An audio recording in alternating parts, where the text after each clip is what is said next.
Hello and welcome to another Red9 demo. Thanks for watching.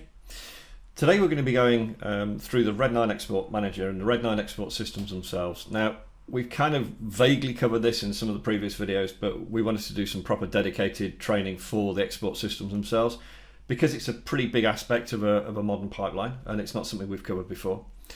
The Red9 exporter itself covers FBX outputs in two different formats. It covers our own Red9 animation format, covers a Playblaster, we've got a custom Playblaster in there, covers Alembic cache output, and it also covers perforce management as well. So it kind of encompasses a lot of different output methods. It's also massively integrated into the rest of ProPack. This isn't just a standalone little tool that outputs FBXs in a nice format. This is heavily integrated into all of the production systems within ProPack. Okay, so let's dig in. The exporter itself is found here. This little lorry will launch the UI, and it's also in the main ProPack menus, obviously at the top there. And it's quite a simple UI, considering what's going on under the hood. So the first part is the tags themselves. So the export tags are effectively the entry point. These are the characters themselves. We'll show you how that's connected shortly. So we have a thug and we have the puppet. So he's puppet, he's thug. You'll notice they both highlight when we select, just to show you which one's which, make things easier. And then the block on the right, these are the tags. Sorry, these are the loops. So we have the tags and the loops. The tags are the character, the loops are the individual outputs that we're going to generate. So puppet has 5 outputs, thug has 4, jump, idle to alert, etc. You can see what's going on with those. If we have both of them selected, things get a little bit out of hand, and that's because we're filtering, or sorry, we're ordering by start. So we're ordering by the start time, or we can order by the name of the actual output itself, or we can order by the export tag itself, which is groups min tags. Okay, start is a normal one. You'll notice we've also got a lock, so it might be that thug has been finalized, we're ready, we're happy with him. Locking them will basically throw a flag on the node. It's not actually in the UI, it's thrown on the node, so that whenever we reopen this file, that will be locked, just as a way of saying no, you know, that's finalized, don't touch it. Because sometimes these are quite easy to modify. If you, for example, were hanging over those and you roll your mouse, because of these are Qt sliders, they will move. So again, you can lock at this point as well. Okay, so that's quite useful. You can also focus in. So if we select that one and we hit this one here, that's a focus, which effectively will focus our time ranges to 0 to 21, which is what that's set at, or to the next one. And so we can use these as kind of shot management as well, if you like. We have multiple ones of them selected and we do that. That'll set me from 0 to 69 because that's what we had. So we have those, we do that, 0 to 69. If we double click on these, if we double click on that one, we get our tag export UI. If we double click on that one, we get the loop UI. And it's kind of important to know the difference between the two. The tag controls everything to do with this character at the higher level. The loop controls granularly what will happen on that particular output. And then underneath all of these, we have a notes section. The notes are really for animators to put whatever they want in. You know, don't use this, use this. This is work in progress. Whatever you want to put in that, you can, you just type whatever you want in these things. Again, it's stored on the node, so it will be respected when it comes out. The only place it's actually really used is this UI and also the R9 anim UI, which picks this data up. So again, it's like a note that you can pass to the Red9 anim functions. So when you're loading those up, if you've output them, you can see where they came from. And then the bit at the bottom is the tasks. Now we have a number of tasks. The most important one is that one, really, particularly if you're in games. This is our skeletal output. This is designed for Unreal, Unity, sending data out to Motion Builder. It generates a clean skeleton with or without HIK definition if you need the HIK definition, if that's already in your scene. And it also manages blend shape output, so it will wire the blend shapes up to the target outputs, dependent on which engine it is and what you've got set. There is a whole bunch of FBX output settings in here that do a huge amount of different things, which we'll go through in a different video. We're not going to overwhelm everybody too far on this. The one next to it, selective, is kind of a fairly basic one. It effectively will select your skeleton, all the skins that are attached via the systems, and output that data. It doesn't do any hierarchy, reprocessing, or filtering, etc. It literally is quite a, output the key nodes. R9 anim is our own animation format. We've talked quite a lot about the Red9 anim. This is its entry point for the exporter. Again, if we selected all these and did that, that would output the FBX and the Red9 anim. Playblaster, again, that has its own custom UI. Lots of custom stuff in there, but effectively the idea is that these are global settings, not just for the export within this export manager, but also within the batch systems. And it basically means that when you're doing Playblast, you get consistent sizes, consistent compression, consistent camera management, you know, etc., etc. Again, we're just trying to make pipelines work globally across the board when everything doing the same. Alembic is a new one. That's the Alembic cache output. There isn't a settings UI for that yet. There will be soon. And then Perforce managed. If you're in a project that has the Perforce turned on, and that's again something that we need to go through, when we output these files, they will be sat waiting in your default change list, ready for you to submit or to, you know, review or shelve or whatever you need to do. And then we have debug. The debug is quite useful, at least for us as programmers, because it will run all the base processes, but it won't generate the file. So it will run all the logging and all of the print back so you can see what's going on, but it doesn't actually generate the file at the end of the day. So that's quite a useful one again. So that's the base UI. Select all obviously will select everything. It's quite useful if we have a lot like this. Select all will just select everything for output. And that function is effectively what the batch does. So everything that you see in here is saved in this file. If I open up our file browser and we come to something that has main file, generic data, where do we need to go? We need to go to standard biped. There we go. These are all the files. I can right click, and these are the functions being called directly from this system. So in a batch mode, I can output our FBX, I can output an FBX and an L9 anim at the same point, a Playblast and FBX, etc., etc. So it's batchable. Everything that we do in this is stored in the scene. The nodes, they can be batched. And we quite regularly rebatch masses of files for clients. We've just rebatched an entire project, several thousand animation files. We remap with the browser, doing the protobind, and then we re-output all the FBX through the export systems. So again, they're all managed on the on a larger scale. Okay, so let's go through some basis of the file path, because that's quite an important one, where these things actually end up going. And we'll go through the two UIs that we've just shown you. So export tag UI, this controls the character. Like I say, this is the granular top level character node. We can change the export path. By default, the export paths will go where the main file lives. So in this case, we've got a file called walk, and it will go to resources rigs standard biped. Now that's kind of great if you're on a project where the main files and the source files lives with the output files, but that's not usually the case in game. Usually they're redirected to a completely different structure. So how do we do that? Well, we can do it at the tag level, or we can do it at the loop level. Anything at the tag level will propagate down to the loops. Anything at the loops will override its parent associations. So for example, I've opened the tag, so double click that again. This is the export tag. I can set a path directly here. I can go, you're going to go into export, load. Okay, save that. You'll notice the little T comes by the side. If I now select the walk, it's now going into resources export, because we've hard coded it at this level to say you will go here. Okay, but that's not always the case. You don't necessarily want to go through and hard code the paths for everything. That's a little bit difficult. So there are two options that you can do. The first one is you can use relative paths. So if we select that again, we are in resources export at the moment. In fact, let's just reset that and save that, because we'll just get rid of it.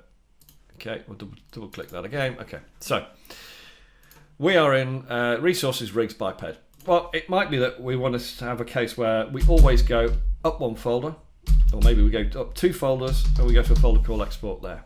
Save. Okay, you'll notice again the T comes in because this is in control of the path. And what's happened is that we stepped up two folders from where we are, and we're going into a folder called export path. Okay, sorry, again, export. Again, that kind of relies on the structures where the source file lives kind of in the same tree structure as the output file. And again, that's not always the case. So the other one is that we have a search method. So again, we'll select that. Let's say that resources actually is where that's where the main files are going to live. And actually we've got another completely mapped substructure and perforce, which is our game. structure. Okay, so we're going to remap resources to a folder called gain. Oops, gain. And again, it says there search, replace, and that's the format. Okay, save. And if we select that, you'll see that the folders the other side of this marker are still there. So that's completely remapping that entire structure. And that's a much more useful one to do. So that's at the tag level. If we do it at the loop level, so if we double click the loop outputs, and we'll do the same thing. In fact, let's hard code that to somewhere. Let's hard code that to facial data, because it might be a facial file. Save. You notice that's got an L next to it. So the T basically says that the way it's resolved, the tag is in control. The L says, well, actually, whatever that happened at the tag level, the loop is got one, so the loop is now in control. Again, remember it's granular. So if the tag is set, that will take control. If the loop is set, that will take control, and it steps up and down that association. But there is another one we can do. So let's reset that. Save. I'm going to reset that one as well. Save. Okay, and again we're back to the output file living exactly where the main file is. The other one is the project level. Remember me saying that we're trying to integrate everything so that everything is integrated into the same set of code base. You know, this isn't just a little code base that kind of says, you know, this is where this file's going. This integrates into every single system in Pro. So if we go to edit mode on our project, we're going to go through this shortly as well. You'll notice there's one called export path logic, and at that point I'm going to say resource. Is it resource? Resources. Resource, and I'm going to go with project output. Okay, save data, close that, refresh, and lo and behold we've got a P, which basically means the project is in control. So that's now replaced it at the project level. Now the importance of that is that it will then propagate to every single thing that we output within every single scene that we then load. The project takes control of everything. You know, this is above all of the stuff that's within the scene, and that's the whole purpose of it. The purpose is that at the project level, your TD is saying this is where the structures are going, and then the animator doesn't have to worry about it. It's just remapped for you. But the same thing applies. If we put a path within this, so if we set a custom path within this, dash tag. Okay, again, on that character, because we set it at the tag level, that will overload the project because we have a setting. And again, if I set another one within there, go dash loop. Again, the loop is in control because that's further down the structures. So that's how the systems are working. Hopefully that kind of makes sense. By all means, ping if it doesn't. But we've tried to make it so that it is as broad, as broad coping with everything as we physically can. Okay, so let's go through some of the other functionality within the UI and the structures, and then we'll maybe call it a day. And like I say, we'll cover the FBX in another one.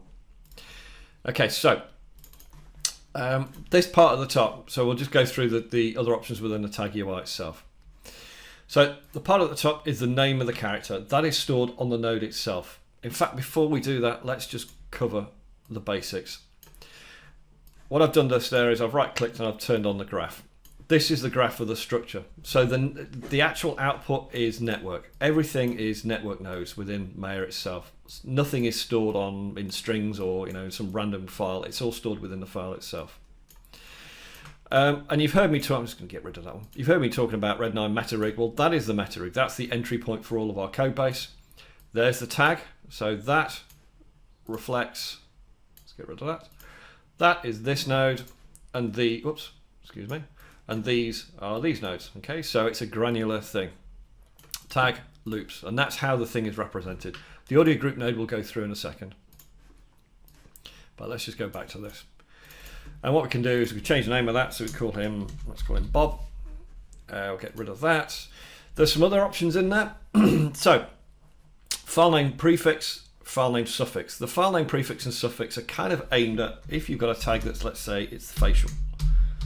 So let's do, terrible spelling, facial there, and we'll save that off.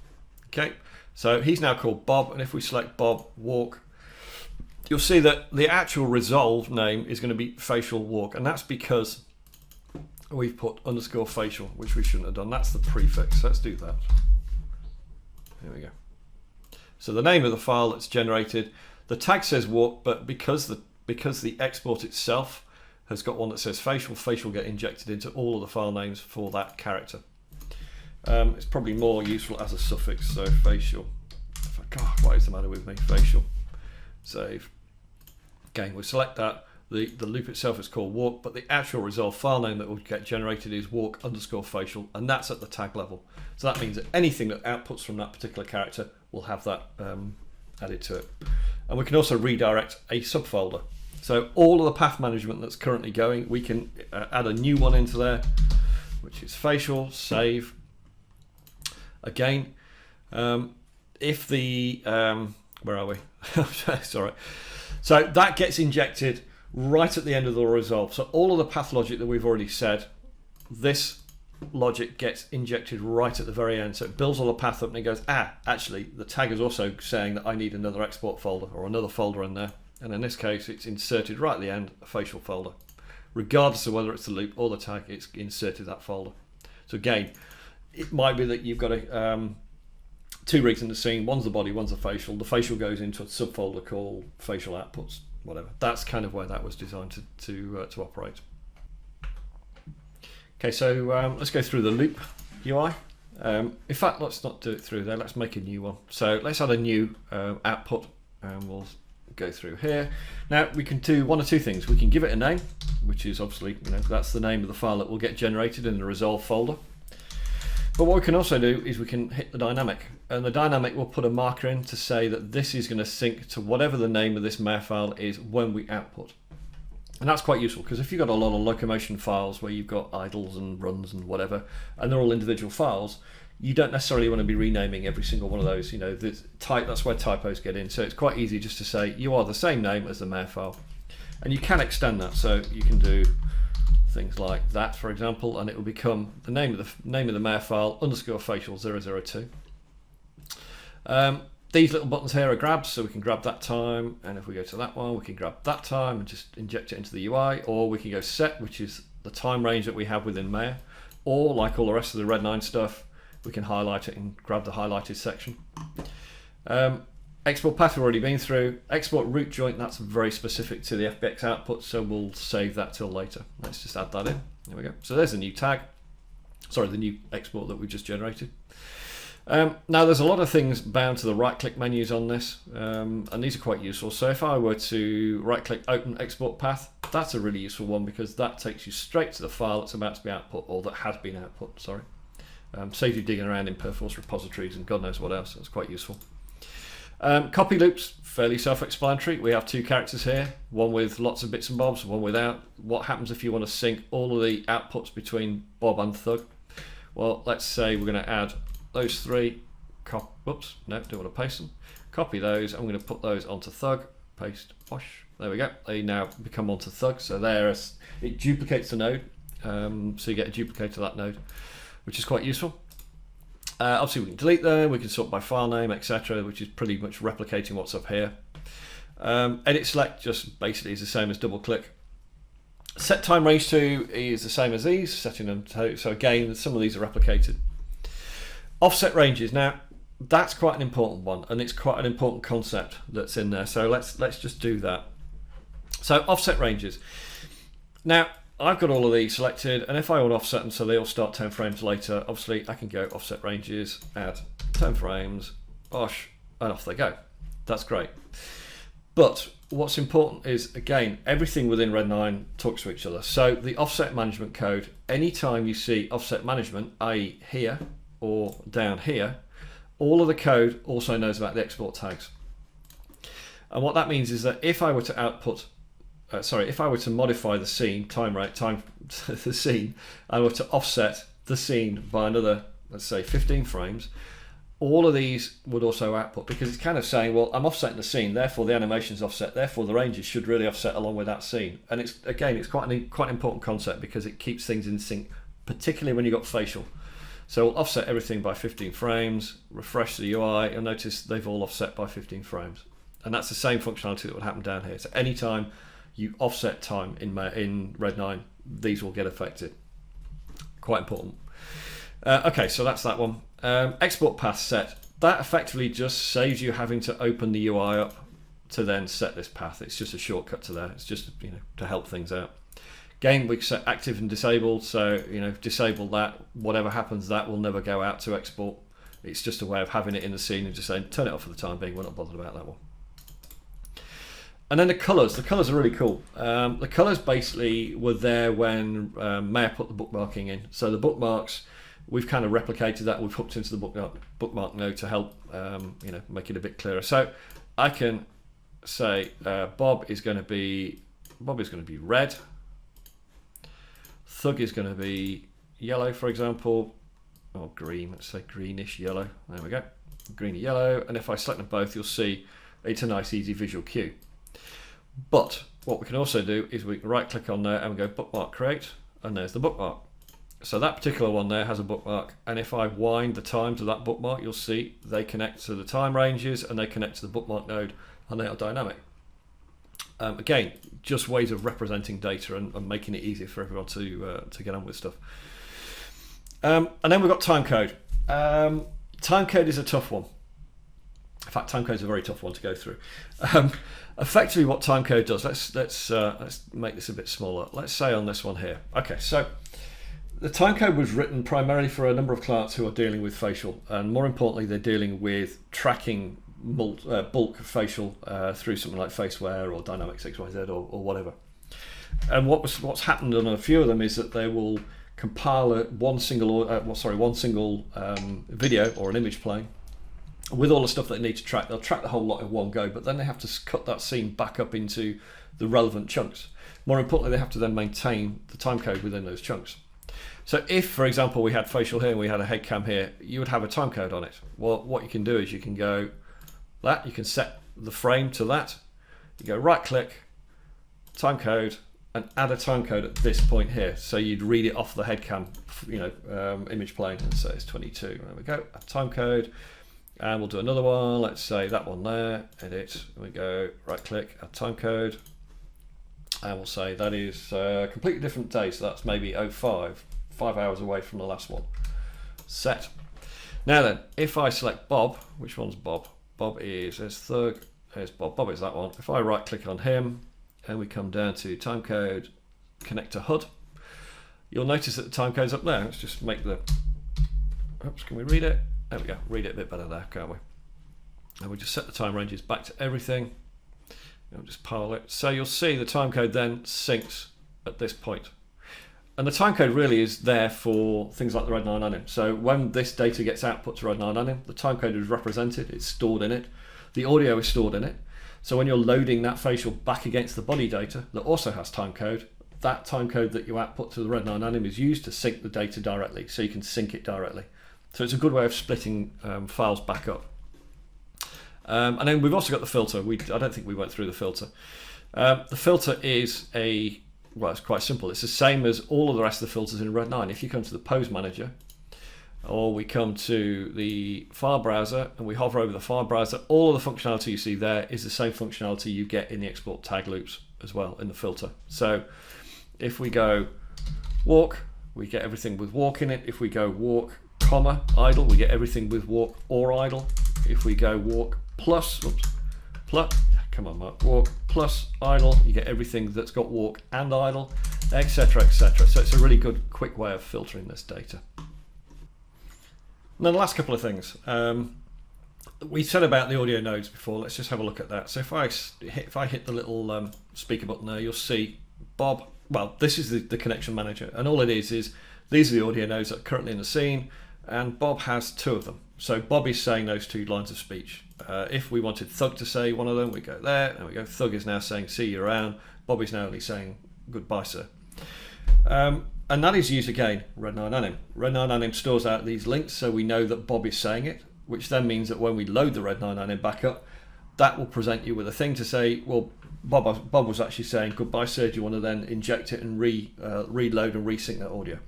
Again, designed primarily for facial so that you can mark up who's saying what, and then when the Red9 anims come in, they reload those audios for you and then resync them. So it's quite a useful one. Speaking of Red9 audio, let's say Thug had, in fact, let's not do that. Let's just load a completely fresh character up. Let's say we've got a new rig. Okay, so new rig has no export loops in him. And again, we had a client requesting this not long ago, saying that is there a way of storing out and reloading export systems between characters? Yes, there is. Red9 anim. We keep saying about Red9 anim storing an awful lot of data. It's extremely powerful. And one thing it does do is it stores all the export systems. So you can import data from a Red9 anim. So if I load, I don't know, that one, for example, you get the pre-inspect. The pre-inspect is the post inspector for the Red9 anim systems. It basically looks at all the header data and says, well, actually, at this point, we had all these export loops. What do you want to do? I want to pull them back in because that's the whole thing of this. And we also had audio. What do you want to do with that? Well, I could pull them back in, or I could just choose to say, no, I'm not going to do that. But again, it's the post handler. It's basically saying, what do I want to do? And I can just load to a given rig. And there we go. There's all the export loops brought back in from that Red9 anim. So again, it's propagating data across the systems and making sure that that's represented everywhere. Okay, I think that's enough. What we're going to do is we'll break it there. I'm going to go through the FBX and the Playblaster in the next videos. What I haven't done is I haven't actually run any of this stuff because once you've seen something processed once, it's generated an FBX file. The file exists. The audio, the Playblaster exists. The Playblast stuff is very good. So again, make sure you watch that video. Make sure you follow us. Make sure you check out the new website. ProPack is now live and on subscription basis, so everyone can dip in and check these things out. Thank you very much for watching. Goodbye.